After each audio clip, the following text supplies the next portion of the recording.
We're doing color testing this week. You can do it on any kind of paper, it doesn't matter. This feels like, instead of like inviting people over for a dinner party and just like opening the fridge and the cabinets and saying, here's the food, I've actually put some thought into the ingredients, you know, gone to the store and tested everything and made sure all the flavors are right.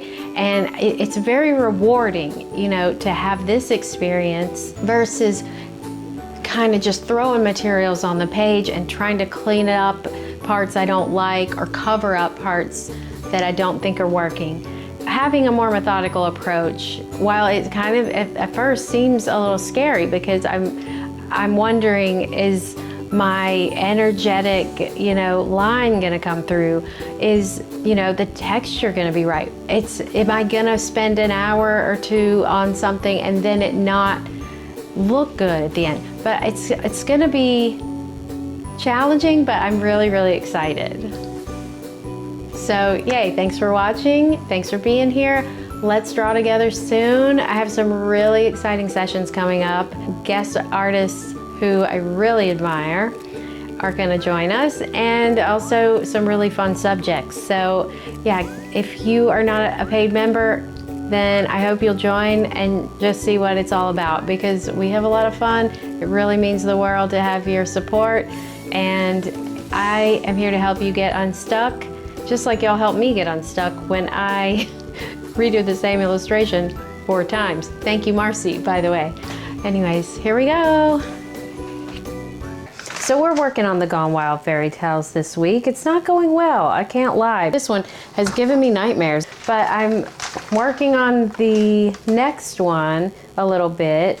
So anyways, also important to say, usually if I struggle with something like this, like for example, if I'm drawing the characters and I don't like the way they look over and over, that means I skipped a step. So I need to go back to like rewind and go back to drawing from observation for a little bit and then give it another go.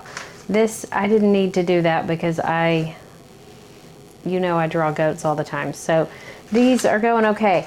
But also another thing that I think really would have served me and saved me a lot of time and paper with this one is if I had done a color test. So that's what this is all about. So I'm gonna share, this is kind of like my color test here, that I used just watercolor, and it's a way to see, like, do I like the way these materials sit on top of each other? I just used a fountain pen here. Probably not going to use the fountain pen, but I do have a different fountain pen that I'm thinking of using. But just to see like the color harmony and, you know, is this working for me?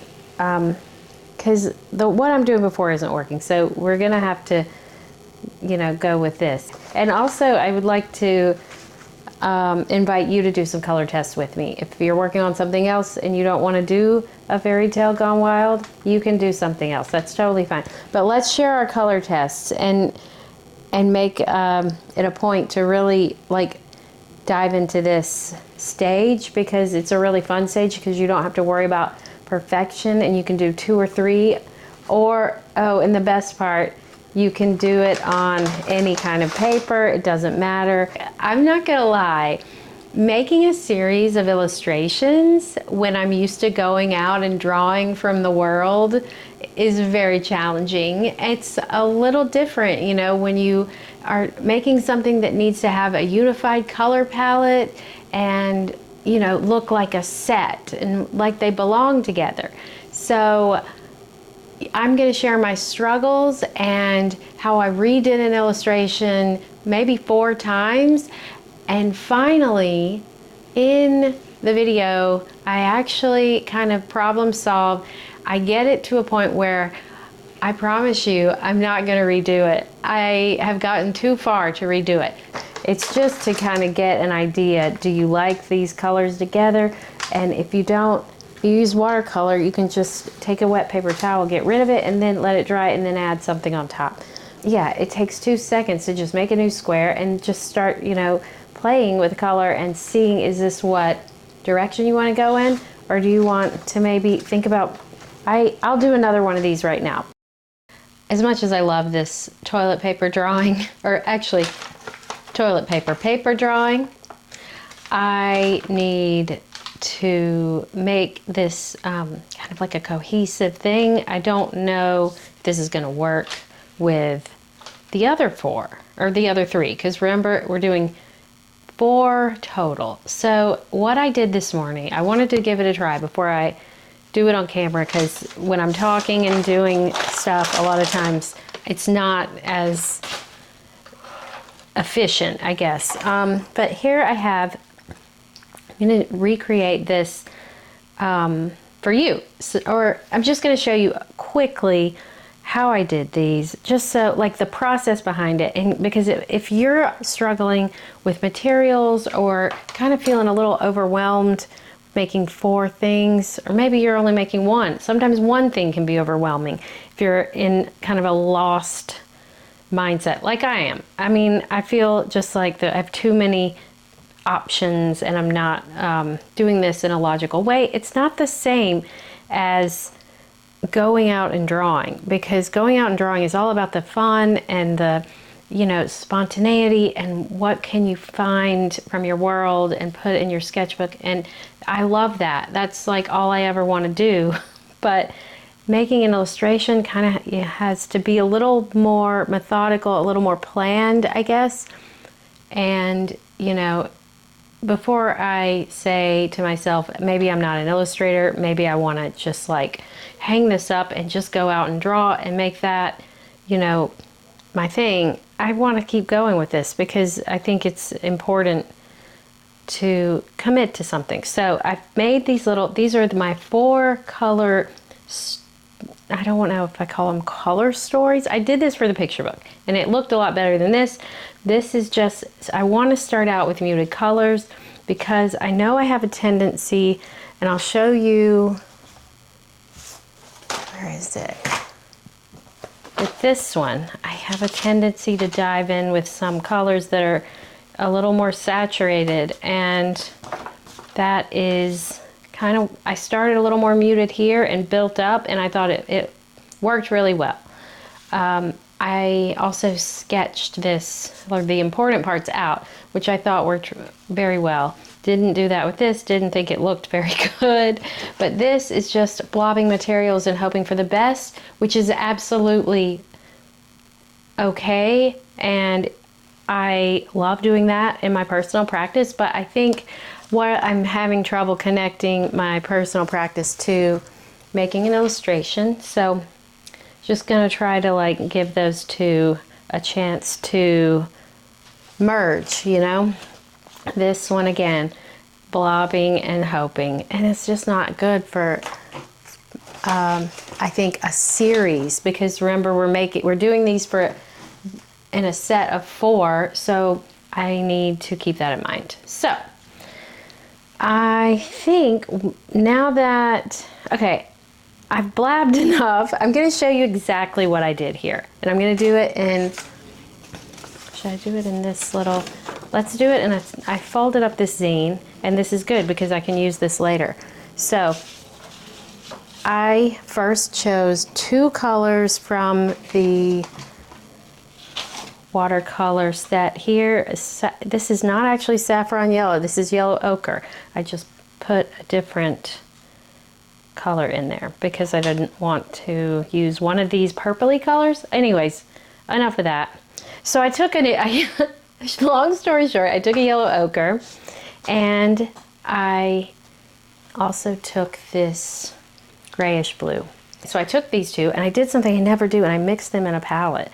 And what I mean by that is, excuse my really dirty paint water, but for this exercise, this dirty paint water is going to be fine. By the way, when you have a really naughty cat, this is what your paper towels look like. Okay, another bad habit that I have. It's not a bad habit for play's sake, but it's a habit. So let's not call it a bad habit. So another thing that I love to do that doesn't help me so much when I'm working on something like this is just mixing on the page. I think it's kind of like time for me to use a palette when I'm working on an illustration. It's just a good practice. So what I did first was I made these light boxes, kind of like an underpainting. And if it's, you know, just kind of making the shapes, like the canvas or the frame of the illustration. And I knew that I wanted to use that yellow ochre, so something else to keep in mind is to have, since I'm using different colors for the underpainting, I do want to have these colors present in all 4 illustrations. So that's not going to be hard to do. We'll just keep these out and make sure we use them. I mean, these are very easy colors to use, easy to love. They're very nice. So I let this dry. It's really nice to work this way, I think, because it slows me down, because I do feel like I'm really uncomfortable making something like an illustration based on these classic stories, just being completely honest. So I need to lean into that by not trying to just draw quickly and draw my way out of it and hope for the best. So this is helping me slow down. Also, this is not great paper for this, but this is great paper. This is Fabriano watercolor paper, hot press. So it's very smooth and it's kind of thick. So here is another thing I did when I used too much water, just kind of clean it up a little. Now we're just layering, and then, okay, so I did as much as I could with these two.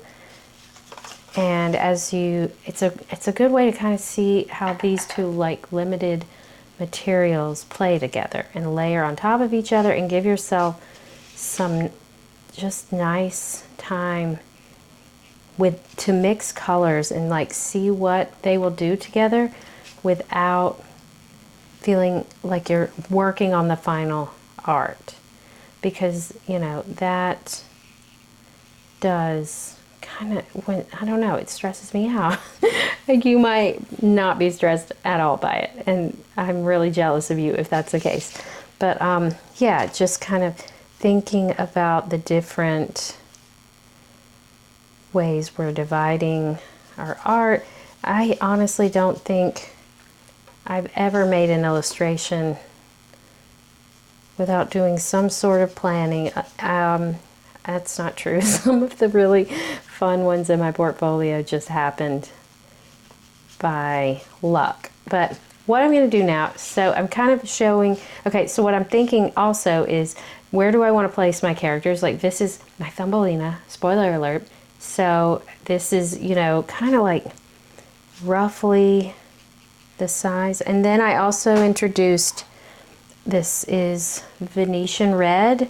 It's actually much, much more brown than red. But yeah, I thought that this was a nice addition to just like kind of mark parts that I think will look nice. Like, this is a lion's mane.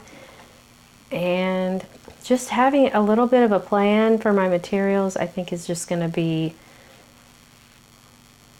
really helpful. It's probably going to look different from what I usually do, but I think that's okay. We don't usually keep the same exact materials through our entire artistic life, right? But yeah, I'm really liking these, and I think it's just going to be really nice to get some color down and then add some details and build on it, instead of, you know, rushing through and leaning into the fact that it does not look good here. It looks like a mess. It's not even close to being done. That's okay. This is the fun part. This is you know, the enjoyable part of the process. Whereas, you know, rushing and feeling pressured not so fun. But yeah, you can scan. I actually just scanned mine, and I was thinking you could, I think I did this when I was working on the book, blow them up and then play with adding details on top just to see what other colors probably from this that you might want to introduce. Yeah, so there's my little Thumbelina bed. I forgot, oh yeah, Jack and the Beanstalk goes here. And so here's my Jack. I don't like that color, so let's say just dip a little.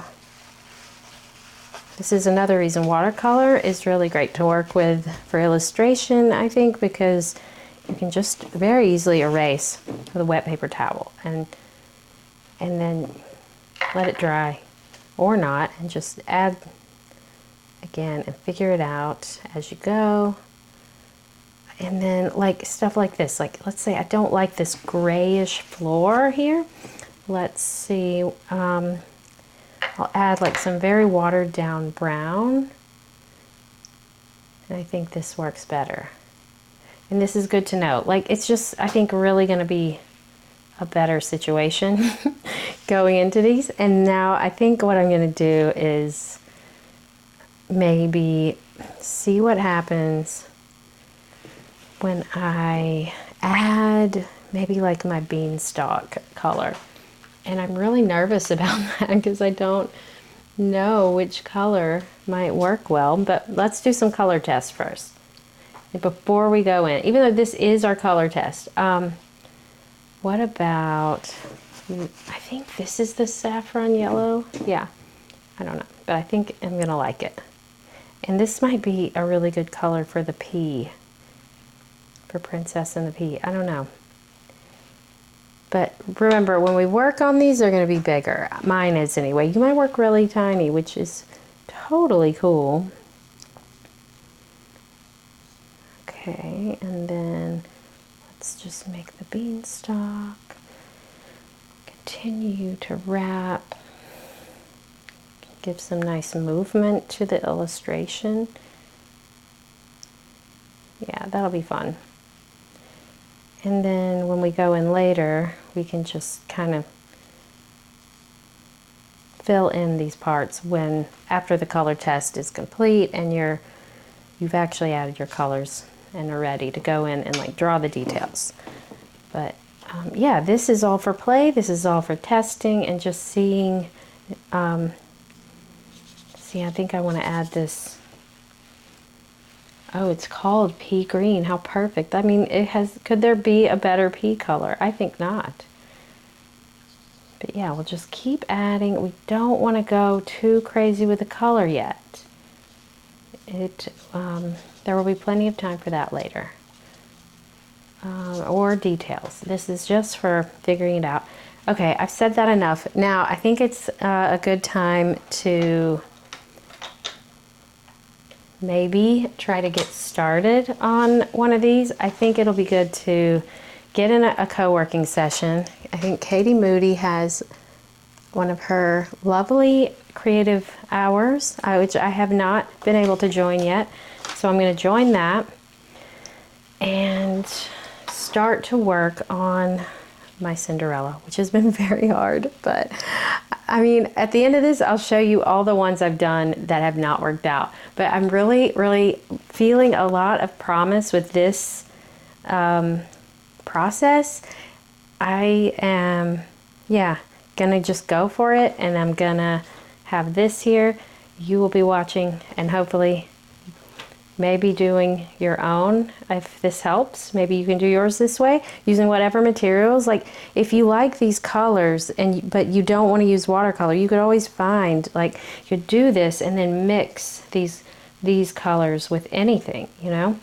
I remember also I was drawing with TJ one time, and she did not like something she made, and she went over it just with acrylic paint, and it was truly the most inspiring thing ever, because like we always think like, oh, this didn't work out, but you can always add to it. You can, like, just because something is a color once, like, doesn't mean it's going to need to stay that color. You can always draw on top of it. You can always, you know, tear off something, draw a thing, put it on top, and just blend around it. There is no rule against that.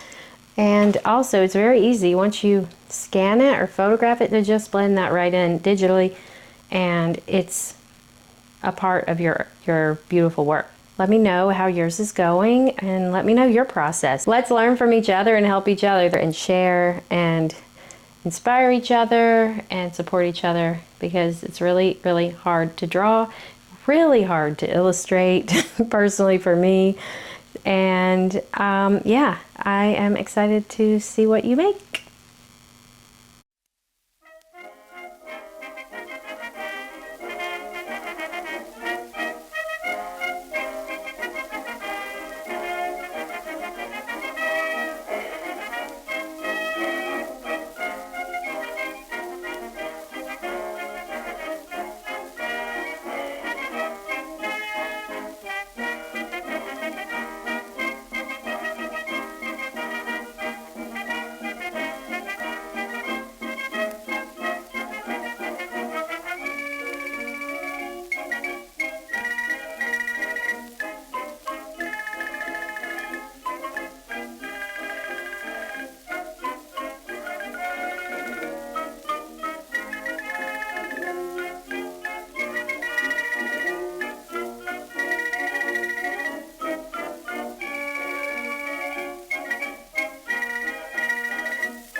I got this done in about 30 minutes, and of course it's not even close to finish, but before I finish, I wanted to see what these looked like on the computer.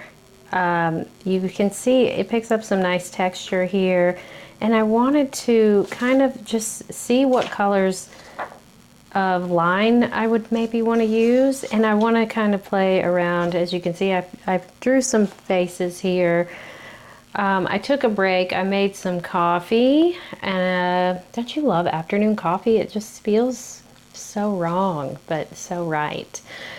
Yeah, I got some of these pencils. I got them nice and sharp, and I just want to try to kind of see what,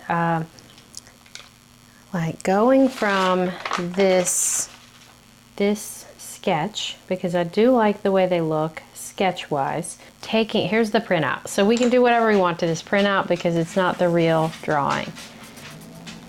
This window pane should be a little more, you know, this way, since the room is kind of, I don't know, a circle or a dome. I don't know what to put here. Maybe like some words. I was thinking, I don't know. I'm really bad at this. This is bad. This is negative self-talk. I'm not supposed to do any of that. All right, so let's just, the characters, that's the fun part. So, yeah, let's look at thinking of maybe making this another window. This could also, we're still so early in this development or whatever, I don't know, that we could explore making the windows this size. I think that's fun. But how would you even open a window like this? Oh, this is horrible. Let's just put some blinds, or not blinds, but curtains there maybe? I'm really not sure what I'm doing here. Yeah, so we're gonna go with the regular window shape. Just another window here. It's like I've never been in a room before when I do this. Yeah, we'll just focus on the fun part, which are the animals. That's where everybody's going to be looking, you know? And I need to get my sketch. It's always good to have the sketch there. And maybe making sure they're looking at each other.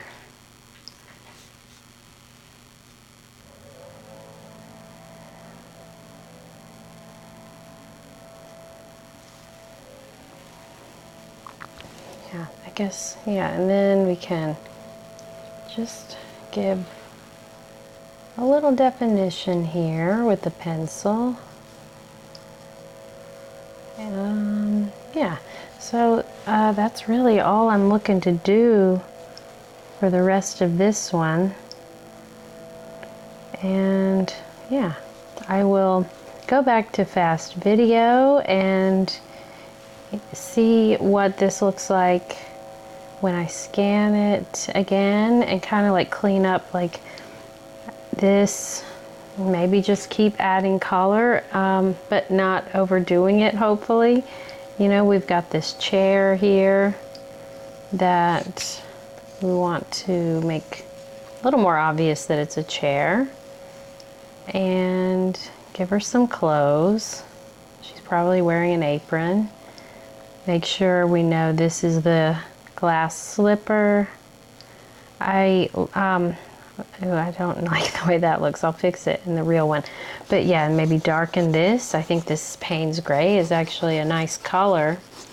Yeah, we do want to make sure we have a balance, like a tonally balanced situation going. So, you know, making sure there's enough dark and light. And making sure all the important details are defined, and yeah, not overdoing it. I think this is headed for a really great place. I'm a little concerned about these characters, so let's just give it a little college try. 'Cause, yeah, they're not the main event, you know, so it doesn't need to be actually like perfect. But yeah, I'm kind of not sure. Might have to look up. God, definitely don't want to go super loose with these characters, but yeah, we'll figure it out. And yeah, all right, going back to fast video. I think it's going better than the other ones where I was kind of just winging it.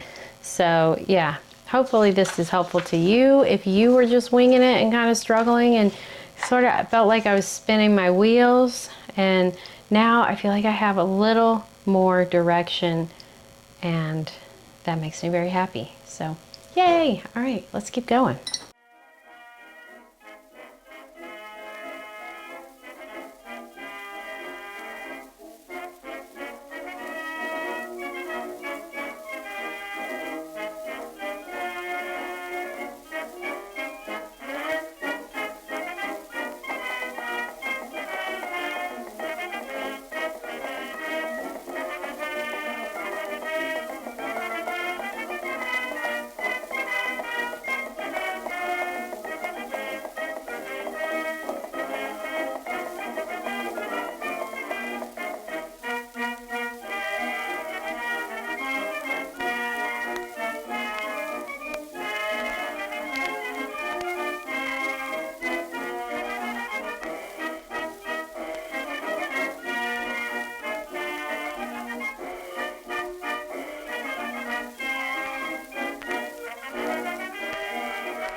Okay, I think that today is a good day to take a break from this one. It's going really nicely. I really feel like these characters look like me. They look like, you know, the palette is cohesive. One thing I really like about, I've only used these still, and you know, I think the Payne's Gray 60%.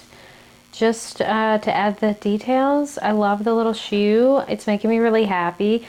I think at this point, one thing I'm noticing that I really like about using these very limited colors is, like, if I want a darker blue, I'm gonna have to use these to get it.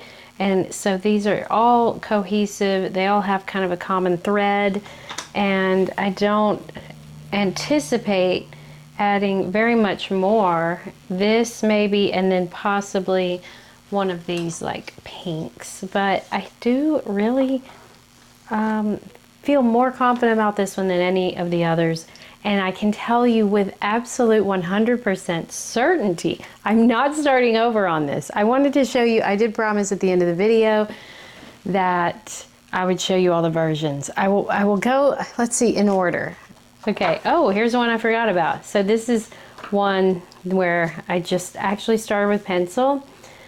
Then I brought in some marker and abandoned it. These are some Jack and the Beanstalk thumbnails I was working on. I love this giant. I don't know what okay, this is my first sketch. Okay, I still really like this. I did this in Sarah Dyer's co-working session. You can see a lot of erasing happened. I wrote a note, move her back, because I knew I was probably not gonna try to complete this one. And yeah, I didn't move her back, but I do think, yeah, I've been too afraid to kind of like mess this one up, so that's why I keep starting over.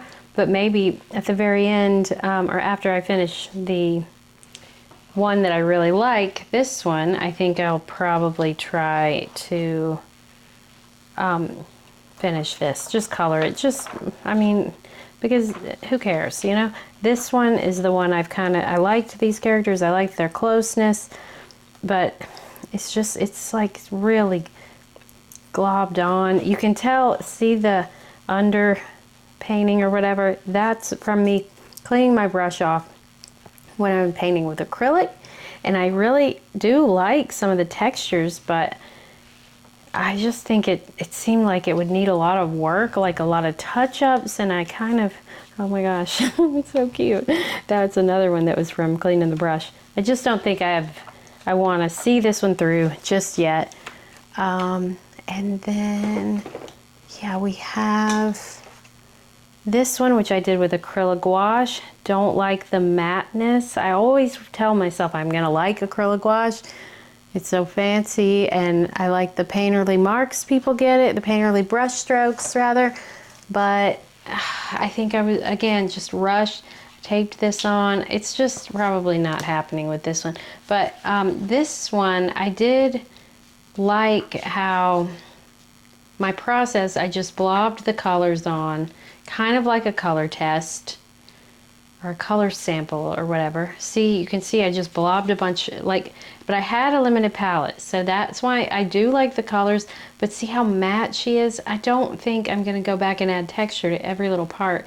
Just wasn't happening. I wasn't feeling it. This is the worst one. You can tell I was really rushed. It just, yeah, I wanted to finish.